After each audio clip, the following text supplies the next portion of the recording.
Remember, in real numbers, or any integral domain, incidentally, a times b equals 0 means that a equals 0 or b equals 0. So we have this, 2 sine theta plus 1 equals 0, or sine theta plus 1 equals 0. Subtracting the 1 and dividing by 2, I have sine theta equals negative 1/2, or sine theta equals negative 1. This one you should know, because sine of 3 pi over 2 or sine of negative pi over 2, they're the same place as negative 1. So for right now, I just need one solution, and then I'll figure out what the rest of the solutions are. So for this one, 3 pi over 2 is one solution. And then what I'm going to have to do is make a picture. Sine of blank is negative 1/2. I got to think about it. And here's the deal. As I said, at this time, it's really good if you know that sine of 30 degrees or sine of pi over 6 is 1/2. I try and say it a zillion times just to make sure that it keeps sinking in. Probably you're annoyed. I wouldn't be surprised. It's really important, though, because here's what you can do with this. And yeah, you can take your calculator, and it will do that as well. But this kind of analysis is going to be necessary, especially with the physics people, because they're going to be asking you questions. Very often in physics, questions cannot simply be answered by plugging a number in a calculator. So here is my unit circle. I know, because I'm a good boy sometimes, that for pi over 6, which is 30 degrees, is unit circle, so r is 1. I know that the sine of this is 1/2. That means that the y portion is 1/2, and this is the square root of 3 over 2 and 1/2. This is just a point, and that came out a little murky. Remember, again, for the zillionth time, which is probably starting to annoy you, so maybe I'll stop doing it after this one, but on a unit circle, cosine is just what the x value is, which in this case is the square root of 3 over 2, and the y value is the sine value, which is 1/2. Why did I think this was important to know? Well, so I need to figure out when is sine negative 1/2. Well, if I draw this down here, the x value is the same, but the y value is negative. So here, this point is the square root of 3 over 2 and negative 1/2. This is, down here, this is minus pi over 6. However, we might want to write it, remember, so we're going around here.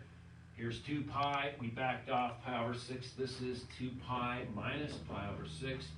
This is 12 pi over 6. That's 2 pi minus pi over 6. This is 11 pi over 6. This is a good place to get used to. Knowing that negative pi over 6 and 11 pi over 6 are the same place, this is not that bad of an idea to be aware of this. So I have found one place, and okay, so I'm going to treat these separately too. I have one solution at 11 pi over 6. Now I really need to be careful. Are these the only, well, okay, so they're not the only solutions. For sure, 3 pi over 2 plus 2k pi, like we've been doing for every k is an integer. Incidentally, this weird little e means I belong to. You should write this down. It would be good to write this down.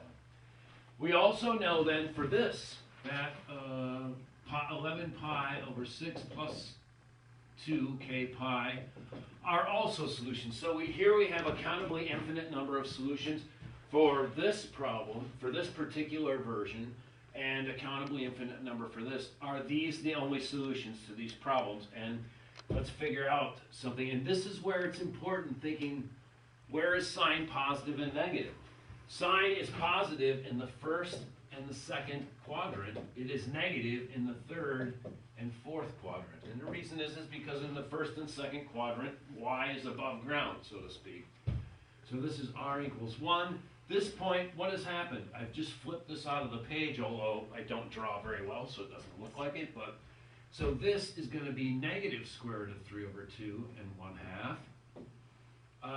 But I'm looking for sine of whatever is negative 1/2. So I do this. Okay, by symmetry, now I just flip this around. This is going to be negative square root of 3 over 2 and negative 1/2. Now I just have to figure out where this is. Well, this is pi over 6. What did I do? I went 180 degrees. So pi over 6 plus pi is 180 degrees, which is really 6 over 6 pi. This is 7 pi over 6. And I'm getting a little messy, so we'll do that. I'll sit down because I'm lazy. This is 7 pi over 6. So sine of 7 pi over 6 is negative 1/2. So we have more solutions just for this one. Where's something to wipe this off with? Okay, so these are, we figured out. So we know here the sine of theta is negative 1/2. This is 11 pi over 6. So we add any 2k pi to it, and it's also a solution.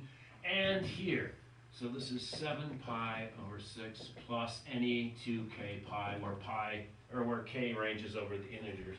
Here are the solutions to this part of the problem.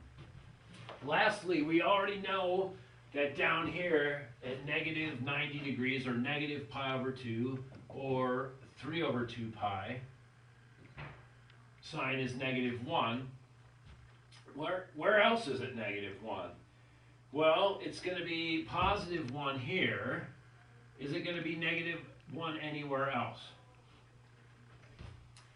Okay, so where is sine going to be negative 3, or where is sine going to be negative 1 exactly? And now maybe, well, so we can do this picture, and we know that, so here is negative pi over 2 degrees. Is there anywhere else on this circle that it's going to be negative 1? Well, so let's think, is there any place on this circle that it's going to be 1 again? And this is what I'm driving at here. I'm going to claim that these are the only solutions to this.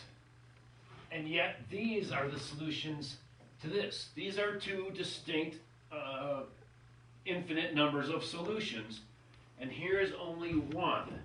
And so basically this solution has period 2 pi.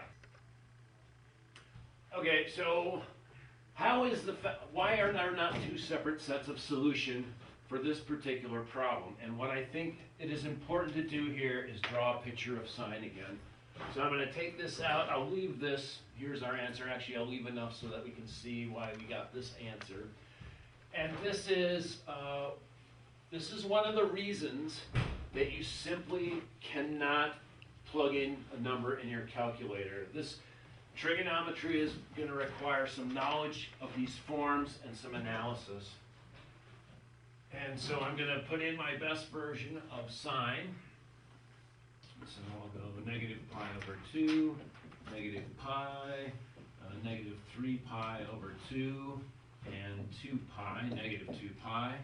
Here is pi over 2, pi, 3 pi over 2, and 2 pi.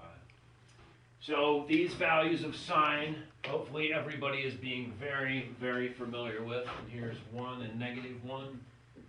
We know that the sine of 0 is 0. We know that the sine of pi over 2 is 1. The sine of pi is 0. The sine of pi over 3 is negative 1. And the sine of 2 pi is 0. And we're going to have to load in another table. We'll be right back.